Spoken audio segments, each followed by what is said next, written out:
नमस्कार, मी राहुल कुलकर्णी. आजचा एपिसोड महाराष्ट्र शासनासाठी आणि खास करून सांस्कृतिक मंत्री श्री आशिष शेलार यांच्यासाठी. तो एपिसोड मी त्यांच्यापर्यंत पोचवेनच. हा आत्ताचा एपिसोड मी आत्ताच भारतीय जनता पार्टीचे आमदार श्रीकांत भारती यांनाही बोललो, कारण मी जेजुरीत त्यांनी मला असं लक्षात आलं की आपली म्हणून धार्मिक सांस्कृतिक अशी जी काही परंपरा आहे, ज्याच्यातले जे अविभाज्य भाग आहेत, वाघ्या आणि मुरळी, त्यांच्याबद्दलचे प्रश्न आहेत. पण त्याच्या आधी त्यांनी ही कला जिवंत ठेवली आहे.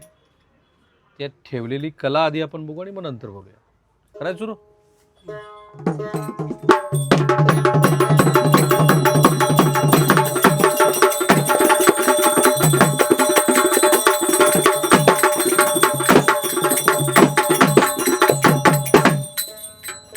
जेजुरी सोन्याची नगरी, जेजुरी सोन्याची नगरी, तेथे नांदतो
विजयराव जरा आता पुढे या.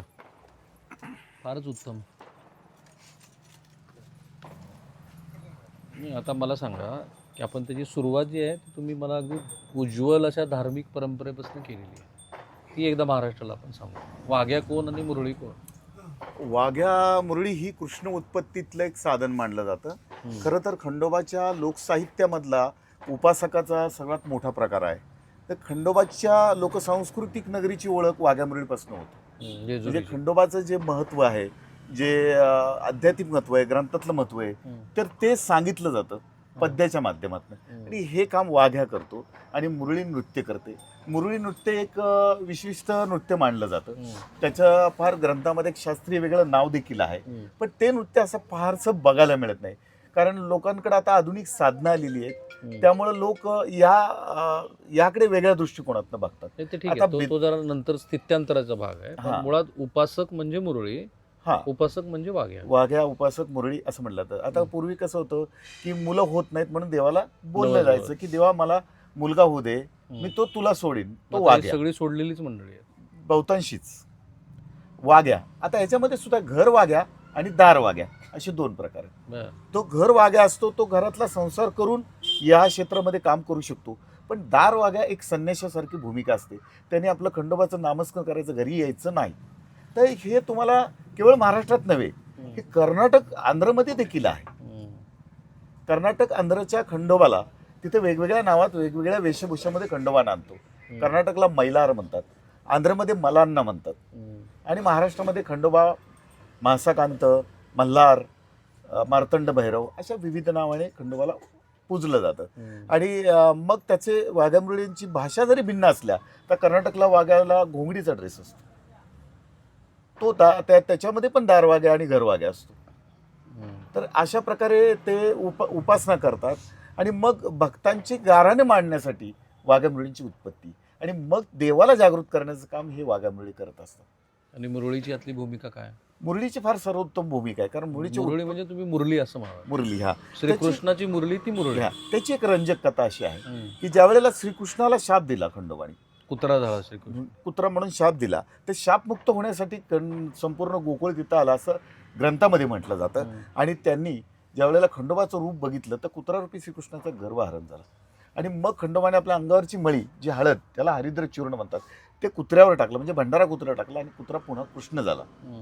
त्याबरोबर ते लज्जित झाले आणि त्यांनी नतमस्तक झाले. खंडोबाचं देखणं रूप बघितलं की एवढा सुंदर देखणा घोड्यावर बसलेला खंडोबा, म्हाळसादेवी हे बघितल्यानंतर स्वतः भगवान श्रीकृष्ण नतमस्तक झाले. आणि मग त्यांची प्रिय वस्तू असलेली मुरली त्यांनी खंडोबाच्या चरणावर ठेवली. असं मुरलीची मुरळी. आणि त्यातून मग स्वर जन्माला आले, ज्याला सारे गमा किंवा पद्य, ते स्वर म्हणजे हे वाघ्या. आणि त्यातनं एक सुंदर स्त्री जन्माला आली, ती झाली मुरळी. वा. अशी त्याची एक सुंदर रंजक. ही अशी इतकी धार्मिक परंपरेशी निगडीत असलेली आपली गोष्ट, पण मला वाईट वाटलं या सगळ्यांशी बोलून की ह्यांची कुणी आताच्या शासकीय दरबारी तर नोंदच घेतली नाही. म्हणजे आता ते आहेत 60-70 वर्ष त्यांचं वय आहे, तर त्यांना शासनाचं मानधन आहे. पण ज्यांनी ही सांस्कृतिक धार्मिक परंपरा पुढं नेली तर त्यांची नोंद पण नाही आहे. त्यांना ना जातीची प्रमाणपत्र मिळत आहेत व्यवस्थित, ना त्यांना राहण्यासाठी घरं आहेत. तर आता हे धार्मिक विचारावरती चालणारं सरकार आहे, तर त्याने याची दखल घ्यायला हवी. आता ह्यापैकी तुमचा पुढं कुटुंब विस्तार आहे की नाही सगळ्यांचा? सगळ्यांना मुलं आहेत ना? सगळ्यांना मुलं. तुम्हाला पण मुलं आहेत ना? पण ते छोटे छोटे प्रश्न आहेत, पण ते बघायला पाहिजेत, नीट गांभीर्याने बघायला पाहिजे. पण हा जो कल्चरल जो शॉक जो तुम्ही मगाशी म्हणालात की हे इतकं धार्मिक महत्त्व, पण आत्ता लोकांचा बघण्याचा दृष्टिकोन वेगळाच आहे. आता तर पूर्ण बदललेलं आहे. पण आजही आता ज्या वेळेला गुरुवांच्या वाड्यामध्ये लोक येतात जागरण गोंधळ करायला, ती लोक बऱ्यापैकी आहेत काही की ते धार्मिक दृष्टिकोनातून बघतात, अशी पण लोक आहेत आजही. म्हणजे ती संस्कार एवढे संपलेले नाहीत आपल्याकडे. त्याचं म्हणजे छान वाटतं आपल्याला. पण तू वाघ्या मुरळींच्या पुढचं भविष्य काय, हा मोठा प्रश्न आहे. म्हणजे ज्यावेळेला ते वयोवृद्ध होतात, मग काही काहींना तर कोणीच नाही आहे, मग त्यांना कोण सांभाळणार? तर त्याच्यासाठी सरकारने मुरळी पुनर्वसन केंद्र काढावं.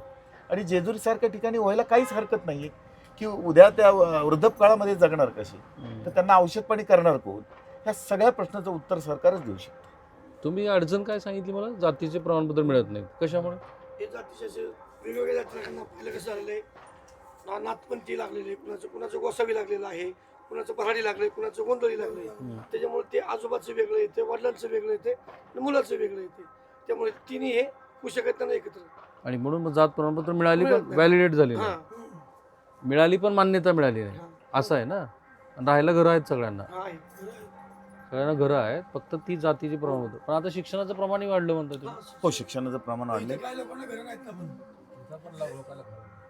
जे स्थानिक आहेत त्यांना आहे थोडीफार घरं, पण जे बाहेरनं आलेली आहेत, जी जेजुरीत आली आणि स्थायिक झाली. आता सगळ्यात मोठी गोष्ट तुम्हाला सांगायची म्हणजे तमाशा कल्चरल बऱ्यापैकी कमी कमी होत चाललेलं आहे. म्हणजे पूर्वी जे जत्रेला मोठे तमाशे चालायचे त्यातनं कलाकारांची पोटं भरत होती. आता ते कलाकार डिवायडेड होत वाजामरुळीच्या ताफ्यात घुसले. बरं. ही वस्तुस्थिती आहे. त्यांच्या पुनर्वसनाचं काय, हा मोठा गंभीर प्रश्न आहे. खरं वास्तविक पाहता एवढं मोठं देवस्थान देखील इथं आहे, पण देवस्थान ट्रस्ट काही करत नाही, काहीच नाही, अजून तरी नाही काय केलं. ठीक आहे. तर हा मुद्दा मी इथेच थांबवतो, कारण आणखी मला एका मुरळीची बोलायची, ती बुलेट मुरळी आहे. पण त्याच्या योगे बदललेला समाज, कारण एक मुलगी डॉक्टर पण झाली ह्या समाजातली. पण आता आपण जरा हे सांस्कृतिक मंत्र्याकडे सांगूच, हे पाठवून देऊ आपण. आणि मंदिर संस्थांनाही हे सांगायला पाहिजे की तुमची ही जबाबदारी आहे, ती काही कर्तव्य भावनेतनं करण्याची गोष्ट आहे तुमची, कारण हे खंडोबाच्या देवस्थानाची निगडीत असलेली मंडळी आहेत. कॅमेरामन निकेतन वाणेसह मी राहुल कुलकर्णी, NDTV मराठी, जेजुरी.